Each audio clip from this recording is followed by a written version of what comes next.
नितिन नवीन जी, ANI के साथ बात करने के लिए धन्यवाद। पहला बार इंटरव्यू कर रही हूँ आपके अध्यक्ष बनने के बाद। मैं मानता हूँ कि पहला इंटरव्यू है, जरूर है अध्यक्ष के बाद जी। ऐसे आपसे इंटरव्यू में भी मिलना हुआ और आपको पटना में ऐसे भी मिलना हुआ है। जी। मैं इन चुनावों के बारे में पूछना चाहूँगी कि केरलम, तमिलनाडु और बंगाल, इन तीनों में बीजेपी की पकड़ अभी तक मजबूत नहीं मानी जाती थी, लेकिन क्या इस बार कुछ अलग दिखने को मिल रहा है? देखिए, तीनों राज्यों को अगर आप देखें, सबसे पहले अगर बंगाल की बात करें, बंगाल में 2016 में हम कहाँ थे और 2021 में हम कहाँ थे, और जिस प्रकार से लगातार वहाँ पर की परिस्थितियाँ विपरीत अलग तरह की हैं। राजनीति प्रतिस्पर्धा अलग है, राजनीति के रंजिश के रूप में अगर नज़र आता है तो वो बंगाल में नज़र आता है, और उसके बावजूद भी हमारा लगातार ग्रोथ हो रहा है और 38% पे वोट पे हम पहुँचे हैं। तो निश्चित रूप से आज के डेट में हम ही फर्स्ट कंटेंडर हैं उस TMC और बीजेपी के इन फाइटिंग में। अगर आप देखते हैं तो मैं मानता हूँ कि बंगाल में लगातार बीजेपी ने अपनी जड़ें मजबूत की हैं और इस बार तो हम निश्चित रूप से वहाँ सरकार बनाने जा रहे हैं। केरलम और तमिलनाडु? अब केरलम में आप देखिए कि कहाँ से हम 2% वोट कुछ दिन पहले तक था, अभी 20%।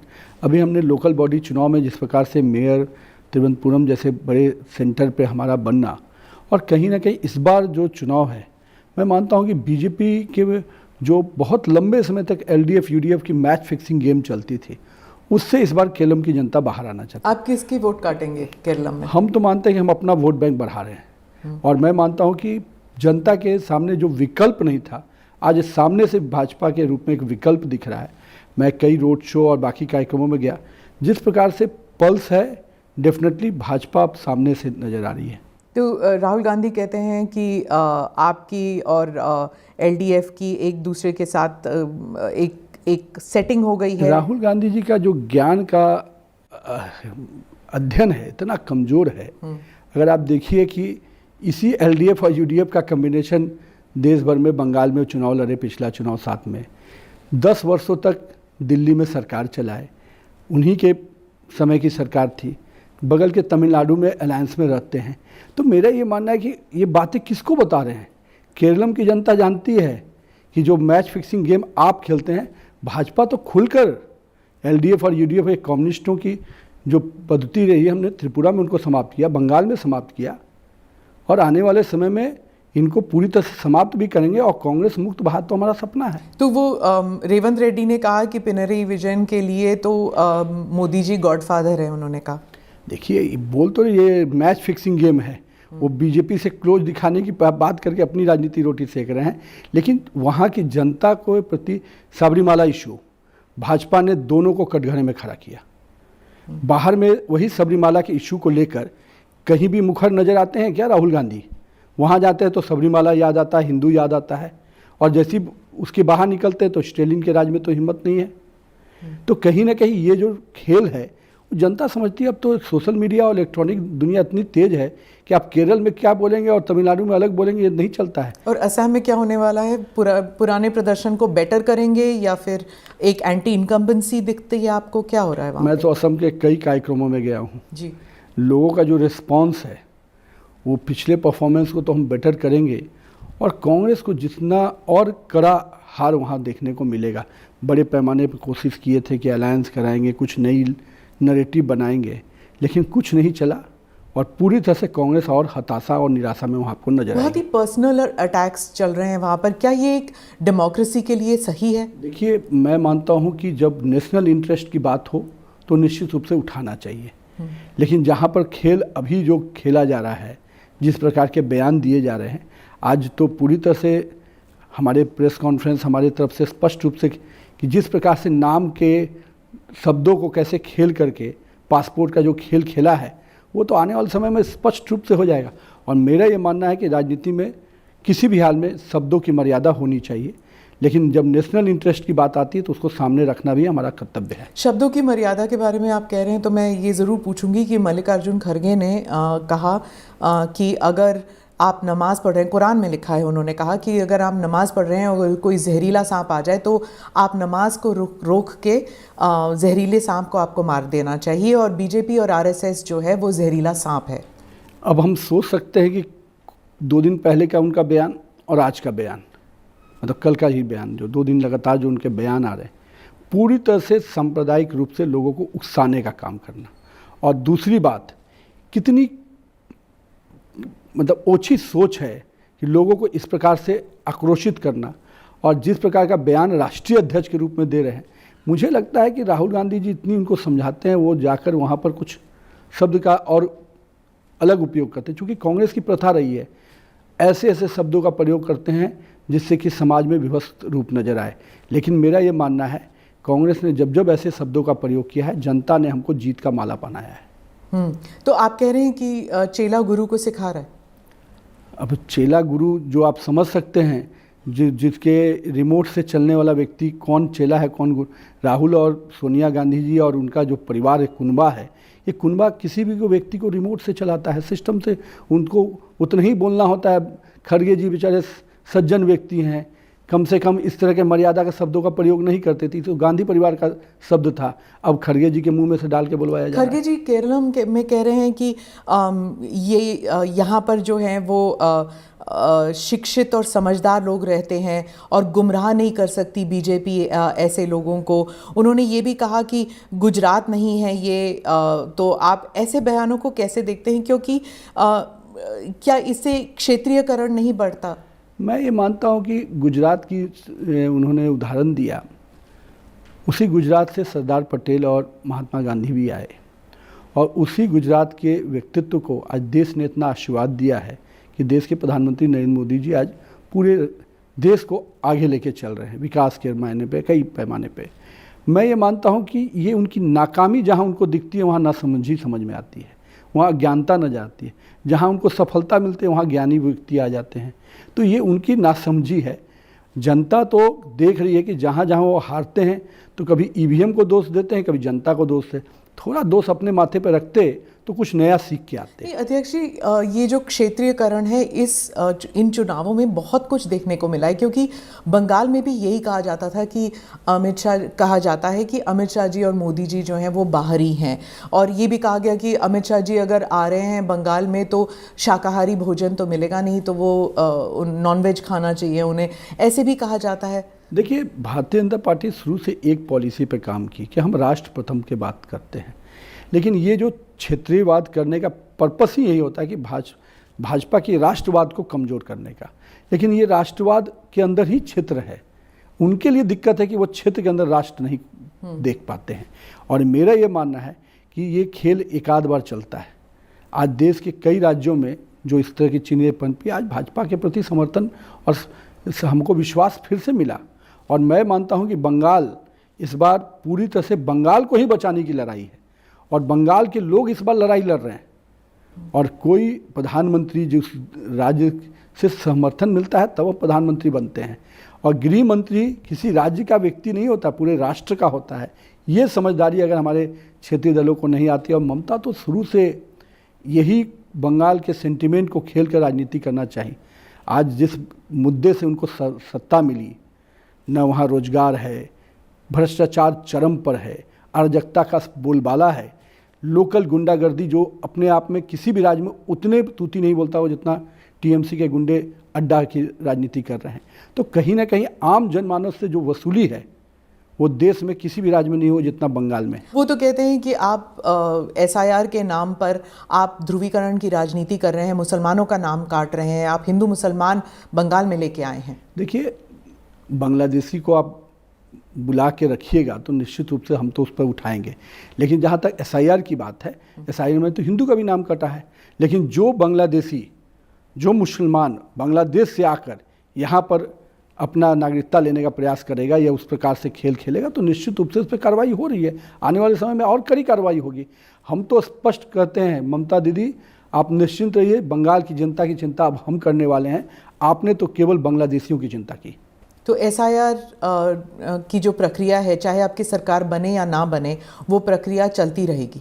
देखिए, इस देश की जनता ने हमें मत दिया है इस देश को सुरक्षित और विकसित बनाने का। तो निश्चित रूप से देश के किसी भी प्रांत में किसी भी पार्टी की कोई भी सरकार हो, राज्य के रूप में हमारा कर्तव्य है, हम उसको पूरा करेंगे। नितिन जी, वो ये भी कहती हैं कि चीफ इलेक्शन कमिश्नर और चीफ मिनिस्टर स्टैलिन के बीच कोई अंडरस्टैंडिंग हुई है, इसलिए बंगाल से अफसर जो हैं वो तमिलनाडु भेजे गए हैं, और जो वेकेंसी बंगाल में हो गई, क्योंकि वो जो तबादला हुआ है उन अफसरों का, जो वेकेंसी बंगाल में हो गई, उस वेकेंसी को पूरा करने के लिए उत्तर प्रदेश और मध्य प्रदेश से अफसरों को लाया जा रहा है, और यही काम चल रहा है। देखिए, किसी भी राज्य में जो ऑब्जर्वर लगाए जाते हैं वो दूसरे राज्यों से ही लगाए जाते हैं, और IAS IPS का कैडर सेंट्रल कैडर होता है, और उसमें जो राज्य कैडर के ऑफिसर्स होते हैं उनको राज्य में रखा जाता है। उसमें भी ऑफिसर्स की ये प्रक्रिया होती है कि कुछ ना कुछ उनको सेंट्रल डेपुटेशन पे भी जाना पड़ता है, टाइम पीरियड। तो वो सारी प्रक्रिया हम लोगों ने ये नहीं किया है कि 400 थाना प्रभारी पिछले 5 साल से लाइन हाजिर हैं और केवल 200-300 थाना प्रभारी से ही वो लगातार काम ले रही हैं। आप उनके दूसरे रूप देखेंगे तो देश भर में इतने बड़े राज्य में केवल 23 ही जिला बनाकर रखना कि कुछ चंद अधिकारियों से ही हम अपने कब्जे में रखें सत्ता को और प्रशासन को, ये खेल उनका है। देश की जनता जब जानेगी ये सारी चीज़ें तो समझ में आएगा कि ममता दीदी का निर्मम चेहरा कितना है। ममता दीदी तो कहती हैं कि 226 सीटें लाएंगी इस बार, आपका नंबर क्या है? आंकड़े तो दीदी को बोलने का अधिकार है, लेकिन इस बार सारे आंकड़े उनके धैर्य के धैर्य रह जाएंगे, और मैं मानता हूं कि इस बार भारतीय जनता पार्टी की अपने बहुमत की सरकार बनने जा रही है। नितिन जी, एक भाषा के ऊपर एक सवाल पूछूंगी, चाहे बंगाल हो या तमिलनाडु हो, एक इमोटिव इशू है। वो कहते हैं कि बीजेपी जो है वो अपने नेशनलिज्म का जो एक चेहरा सामने रखती है, लेकिन एक one size fits all scheme लाना चाहती है। उसके तहत वो 3 लैंग्वेज फॉर्मूला के खिलाफ है, और ये एक डर भी पैदा करता है लोगों में भी कि अगर आपकी सरकार आ जाती है बंगाल में या फिर तमिलनाडु में, हिंदी इम्पोजिशन होगा। देखिए, माननीय प्रधानमंत्री जी के सोच के हिसाब से देश भर में हमने पूरी तरह से राष्ट्रवाद को जरूर सामने रखा, पर क्षेत्रीयता को निश्चित रूप से सम्मान दिया। आपने देखा कि काशी तमिल संगम कितने पुराने समय से हमारे संबंध रहे हैं, संस्कृत और के माध्यम से काशी और इस संबंध को किसने बीच में बंद करा दिया? और कहीं ना कहीं अगर ये संबंध बनता है तो ये देश को मजबूत करता है। हम तो काशी किसने बंद किया आपके हिसाब से? आप तो समझिए, आप तो देखिए कि इसने लंबे समय तक इस देश में सत्ता ने किसने काबिज रहे? उन लोगों ने कभी इन सब चीज़ों पर नहीं। हम तो सांस्कृतिक विरासत को बढ़ाने वाले लोग हैं। जो हमारी संस्कृति आज असम में पूरी तरह से हमारे जो पुराने सेंटर थे उनको पुनर्जीवित करने का काम हम कर रहे हैं। और बंगाल में भी, उस बंगाल में माँ दुर्गा की पूजा करने के नाम पर किस प्रकार से हाईकोर्ट से परमिशन लाने पड़ते हैं और नमाज के परमिशन के। तो ये जो क्षेत्रवाद बढ़ाने का लोकल हम किसी भी तरह से डोमिनेट करें, इसके खिलाफ भाजपा हमेशा रही है। और आज हम मानते हैं, अभी आपको दीपम का पूजा की बात थी, किसने वहाँ रोकने का काम किया? तो आज के डेट में क्षेत्रवाद में आप केवल तुष्टिकरण की राजनीति करते हैं। क्षेत्रवाद में क्षेत्र के विकास की बात करते, क्षेत्र के बाकी सभी समाजों की चिंता की बात करते, तो निश्चित रूप से भाजपा आपके साथ खड़ी हुई नजर आती। तमिलनाडु पे ही रहूंगी। एक तबका है जो कहता है कि आपका जो अलायंस है थोड़ा कमज़ोर नज़र आ रहा है, इसलिए 27 सीट ही आप लड़ रहे हैं। अन्नामलाई को टिकट भी नहीं दिया है आपने, तो क्या कहेंगे इस बारे में? अन्नामलाई को तो लोकसभा लड़ाया था हम लोगों ने, लेकिन राज्य में जो चुनाव हो रहे हैं तब तो नहीं। मेरा कहना है कि कोई लोकसभा लड़ रहा है तो विधानसभा भी अभी कल भी कैंपेन में अन्नामलाई भाग लिया, कल के भी कैंपेन में थे। और जहाँ तक अलायंस की बात है, वहाँ हमारा स्वरूप अभी छोटा है। क्या वो अन्नामलाई नाराज हैं? कहीं कोई नाराजगी नहीं है। मैं तो कह रहा हूँ कि कल भी कैंपेन में भाग लिया था। और दूसरी बात कि पार्टी जो होल लड़ती है, और आज हमारा स्वरूप हम 27 सीटों पे वहाँ लड़ रहे हैं, तो निश्चित रूप से हमारा बड़ा दल वहाँ पे AIADMK है, और हम बाकी सभी दलों को हम लोगों ने सम्मानपूर्वक जोड़ा है। और मेरा ये मानना है कि NDA एज ए फ्रंट वहाँ लड़ रहा है।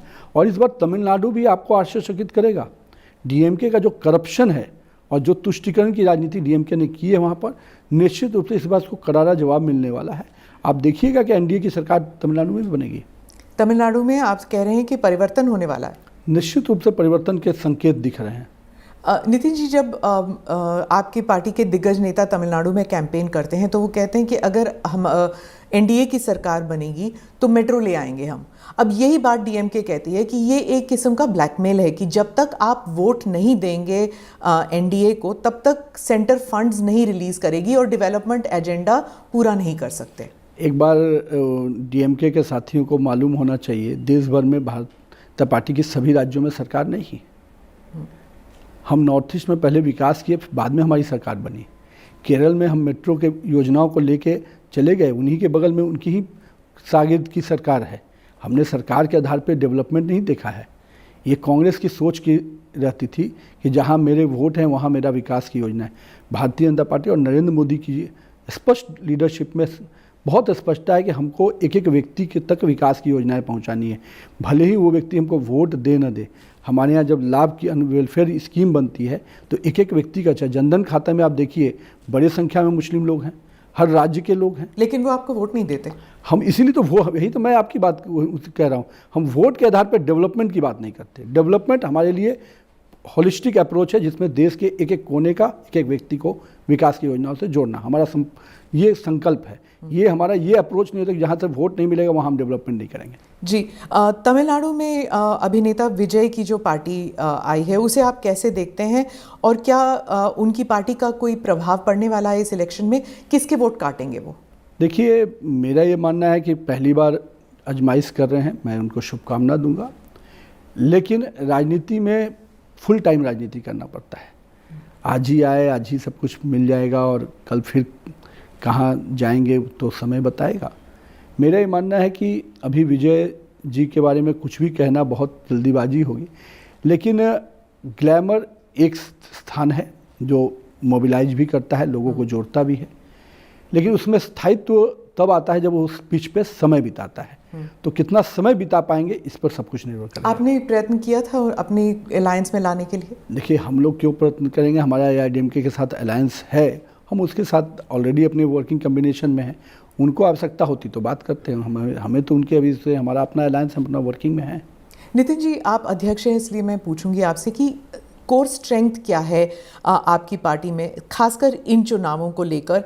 क्या बूथ लेवल कार्यकर्ता का काम या फिर नेतृत्व का काम? देखिए, BJP is all sort of combination.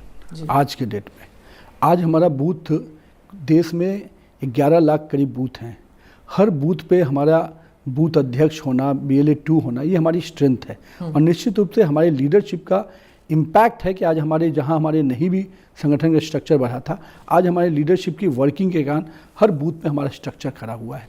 और हम अगर 14 करोड़ की पार्टी कहते हैं तो कहीं ना कहीं हम स्ट्रक्चरल भी अपने आप को उतना मजबूत किया है। और यही कारण है कि बूथ से लेकर शक्ति केंद्र मंडल, ये हमारे पूरे, जहाँ हमारी सरकारें नहीं भी हैं, आप केरल जाइए, केरल के एक एक मंडल के लोगों से आप मिलेंगे तो आपको लगेगा कि वो इतने रूटेड होकर काम कर रहे हैं। हमारे कार्यकर्ता तो विचार के लिए काम करते हैं और कहीं ना कहीं वो विचार और सिद्धांत आज एक एक इलाके में हमारे नेतृत्व के कारण पहुंच चुका है।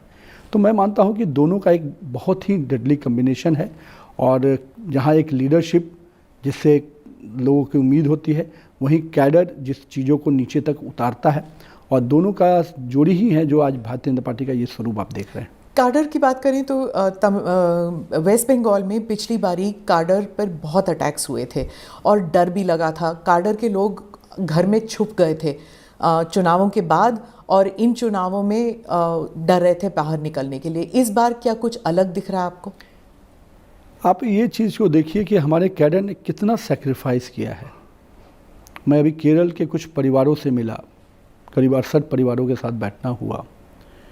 किसी ने अपना भाई खोया है, किसी ने अपना पति खोया है। राजनीति में राजनीतिक रंजिश की बात, मैं वैसे परिवारों की बात कर रहा हूँ। और किसी ने अपना बेटा खोया है। वो परिवार भी आज जब बैठा था तो उसके अंदर जो भावना थी कि नहीं, भाजपा अपने सही रास्ते पे विचार के साथ काम कर रही है, अपना खोने के बावजूद भी आज भी वो भाजपा के समर्थन में है और भाजपा के साथ चाहते हैं कि भाजपा और आगे बढ़े। बंगाल की बात आपने कहा, बंगाल में जिन परिवारों ने कितनी ही यातनाएं सही, लोगों के मन में था कि भाजपा कार्यकर्ता इस बार नहीं निकलेगा, पर आप जगह जगह की कार्यक्रम, सभाएं, प्रधानमंत्री का, मुख्यमंत्री, गृह मंत्री जी का जो रोड शो है, आप देख रहे हैं कि हर एक हम लोग जो कार्यक्रम में जा रहे हैं, लोग जिस प्रकार से मिल रहे हैं, हमारे कार्यकर्ता पूरी तरह से इस बार मूड में हैं और इस बार करारा जवाब भी दे रहे हैं हर जगह हमारे कार्यकर्ता पूरी तत्परता से कि नहीं इस बार बंगाल को बचाना है। पश्चिम बंगाल भारत का अभिन्न अंग है, भारत के उस भूभाग को बांग्लादेशियों के घुसपैठ से मुक्त कराना है। और एक एक पश्चिम बंगाल का भाजपा कार्यकर्ता आज पूरी तरह से सड़क पर उतर गया है। मैं मानता हूं कि वैसे कार्यकर्ताओं को तो मैं नमन करता हूं जिन्होंने इतनी यातनाओं के बावजूद भी आज भाजपा का झंडा उठाकर आगे बढ़ रहे हैं। बंगाल हो या तमिलनाडु हो, पिछली बार जब चुनाव हुए थे यहाँ पर रणनीति कुछ अलग लग रही थी। आप लोग स्टालिन के परिवार को और अटैक कर रहे थे, ममता दीदी को अटैक कर रहे थे, लेकिन इस बार ना दीदी और दीदी का नारा सुनाई दे रहा है, ना स्टालिन पर इतने अटैक हो रहे हैं। परिवारवाद का जो आप क्रिटिसिज्म करते हैं, जो हमने बिहार में देखा कि लालू जी के खिलाफ या तेजस्वी के खिलाफ जो आप कह रहे थे, उस किस्म के जो परिवारवाद का जो एक्यूजेशन होता था बिहार में, वो हमने ना तो इस बार तमिलनाडु में देखा है, ना हमने बंगाल में देखा है। देखिए, बंगाल में दीदी के सरकार में जो पूरा ऑपरेट कर रहे हैं वो कौन है? उन्हीं के भतीजे। वो तो सब जानते हैं, लेकिन आप कह नहीं रहे। नहीं, कह भी रहे हैं। आज ये जो अड्डा की बात करते हैं, सारा अड्डा का मॉनिटरिंग किसके थ्रू होता है? सब अभिषेक। तो मेरा ये कहना है कि ये पूरी तरह से ये जो तंत्र है, हम उस तंत्र को हिट कर रहे हैं। जब हम कह रहे हैं कि ये निर्मम सरकार जानी चाहिए, तो स्पष्ट रूप से ममता दीदी हैं उसके सामने में, कहीं कोई शब्दों में कोई उलझन की विषय नहीं है। और हमने उस पूरे सरकार की कार्यप्रणाली, जब हम लालू बोलते हैं तो लालू के बारे में पूरी कार्यप्रणाली, हम जंगल राज बोलते हैं तो जंगल राज का मतलब अराजकता भी हो गया, लालू की करप्शन भी हो गए, और पूरी तरह से जो उस समय का शासन था उसकी पूरी चर्चा हुई थी। आज जब हम निर्मम सरकार बोलते हैं तो ममता दी के सारे कारनामे उसके सामने आ जाते हैं। जहाँ तक आप तमिलनाडु की बात करें, करप्शन के सारे रिकॉर्ड को पार किया है। और आज जिस प्रकार से तुष्टिकरण की राजनीति हुई, हमने स्पष्ट रूप से उस पर स्टेलियन और उनके जो बेटे हैं उस पर पूरी तरह से हम लोगों ने उस पर हिट किया है। कहीं कोई कन्फ्यूजन नहीं है। भाजपा बहुत ही अपने जो भी विपक्ष हैं, हम उनके पूरे विषयों को उठाते हैं। हम कोई कंप्रोमाइज फार्मूला वाले राजनीति नहीं करते हैं। क्या इन चुनावों में जब आप लोगों से मिलते हैं तो लोग आपको क्या कहते हैं कि लोकप्रिय नेता सबसे ज़्यादा प्रधानमंत्री ही हैं? आपके लिए ट्रम्प कार्ड इन इलेक्शन में भी प्रधानमंत्री ही हैं? ऑब्वियस बात है। प्रधानमंत्री जी हमारे पूरे इस देश के जनता के आकांक्षा, उम्मीद के प्रतीक है, लोगों के विश्वास के प्रतीक है। लोगों को एक प्यार, परिवार भाव से मिलता है। आज जब असम में गए और जिस प्रकार से असम के चाय बागान के लोगों से मिले, एक एक असम के लोगों को वो इतना टच किया, तो ये भाव से कभी कोई प्रधानमंत्री लोगों से मिलते नहीं थे। मनमोहन सिंह वहीं से सांसद रहे, लोगों ने चेहरा भी नहीं देखा असम में 10 साल में उनका। तो ये स्थिति। और एक हमारे प्रधानमंत्री हैं, जब जाते हैं तो नई योजनाओं और सौगात भी देते हैं और लोगों से डायरेक्ट कनेक्ट होते हैं। तो वैसा लीडरशिप के प्रति तो अट्रैक्शन होगा ही। नितिन जी, खाड़ी में जो जंग चल रहा है, इसको लेकर जो युवा है वो काफ़ी उसमें एंग्जाइटी है कि आगे क्या होने वाला है। अगर तेल, सामग्री, हर चीज़ पर अगर नियंत्रण होगा, अगर नहीं मिलेगा, मार्केट में नहीं मिलेगा, तो इससे फिर नौकरियां नहीं आएंगी, क्या होगा इससे? तो आप युवा वोटर को क्या कहना चाहेंगे कि बीजेपी पर क्यों भरोसा करे? आपकी सरकार अगर राज्य में आती है और सेंटर में भी जो आपकी सरकार है, आप इस जंग, इसका जो असर हो रहा है भारत में, इसको आप किस तरह आप इसका मुकाबला कर सकते हैं? देखिए, वैश्विक बहुत बड़ी चिंता का विषय है और माननीय प्रधानमंत्री जी और हमारी पूरी सरकार उस पर लगातार पैनी निगाह रखी है। कुछ दिन पूर्व प्रधानमंत्री ने एक शब्द का प्रयोग किया। मेरा ये मानना है कि आज के युवा को निश्चित रूप से उस शब्द पर ध्यान देना चाहिए कि ये पूरी लड़ाई हमको एज ए टीम इंडिया बन के लड़नी है। और हमें मानना है कि जब वैश्विक जो हमारे कंट्रोल में नहीं होता है, निश्चित रूप से भारत के जो प्रयास हैं कि हम सभी लोगों के साथ संबंध भी रखें और जो हमारे स्टैंड हैं हम उन स्टैंड को भी लोगों को अवगत करा दें। आज यही कारण है कि हमने अपने स्टैंड भी रखे हैं और वैश्विक कह सकते कि इस सिचुएशन में भी भारत के साथ हमारे जो अन्य देशों के साथ जो हमारे संबंध है वो बेहतर तरीके से हम काम और उसका हम उपयोग भी कर रहे हैं। जहां हमें बड़े पैमाने पे हमारे जहाज़ों को आने का मौका भी मिल रहा है, वहीं हम सिचुएशन को बहुत ही न्यूट्रल तरीके से एनालिसिस भी कर रहे हैं। लेकिन भारत के अंदर जो पूरा सिस्टम है, निश्चित रूप से अगर ये लंबे चलता है तो निश्चित रूप से वो चुनौती आएगी और वो चुनौती हमने पहले भी कोरोना कालखंड में, आपदा के समय में भारत जब यूनाइट रहा है, एक टीम के रूप में रहा है, तो निश्चित रूप से हम ऐसी आपदाओं, ऐसे संकटों से निकले हैं। और मेरा ये मानना है कि प्रधानमंत्री जी के जो शब्द हैं कि टीम इंडिया, मेरा ये मानना है कि एक एक युवाओं को और एक एक भारतवासी को इस समय एक टीम इंडिया के रूप में आना चाहिए। जो भी समस्या आएंगी हम मिलकर उसका समाधान भी करेंगे और उसको फेस भी करेंगे। लेकिन ये देश इतना बड़ा है कि किसी भी संकट को समाधान निकाल लेता है। और मेरा ये मानना है कि जैसा लीडरशिप हमारे पास है, वो लीडरशिप निश्चित रूप से हमें सही नेतृत्व देता है, जो कि ऐसी समस्याओं से बाहर निकलने में हमको सफलता मिले। नितिन जी, आप बीजेपी के अध्यक्ष हैं, लेकिन एनडीए के बारे में ज़रूर पूछूंगी कि बिहार के जो मुख्यमंत्री हैं उनके बारे में कुछ अपडेट दीजिए कि कब बनाएंगे आप। क्या मतभेद है? कहीं कोई मतभेद नहीं है, सब चीज़ समय के अनुसार चल रहा है। 10 तारीख को उनका राज्यसभा का ओथ है, उसके बाद की प्रक्रिया उसके साथ। कहीं देखिए, भारतीय जनता पार्टी और एनडीए के संबंध, यही तो है गठबंधन धर्म जो होता है वो भाजपा ने हमेशा बेखूबी सम्मानपूर्वक निभाया है। और यही कारण है कि आज भी दलों को हम पर विश्वास होता है।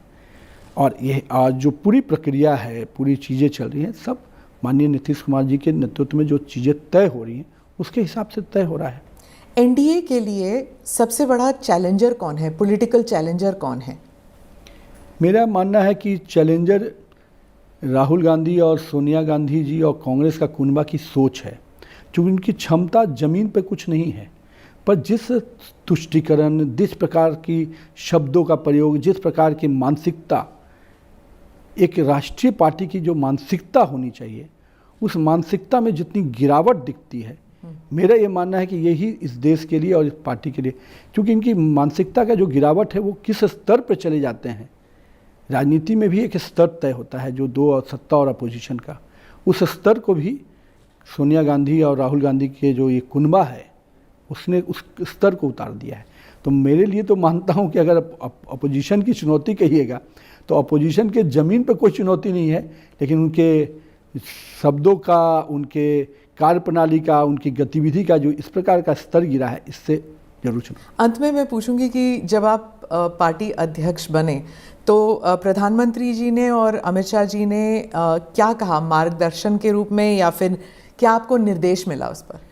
देखिए, प्रधानमंत्री जी का जो पहला ट्वीट है, मैं मानता हूं कि वो मेरे बारे में अजम्पशन भी है और वो मेरे लिए आगे का रोड मैप भी है। मैं ये मानता हूं कि एक वर्कर के रूप में उन्होंने मुझे इस स्थान तक पहुंचाया।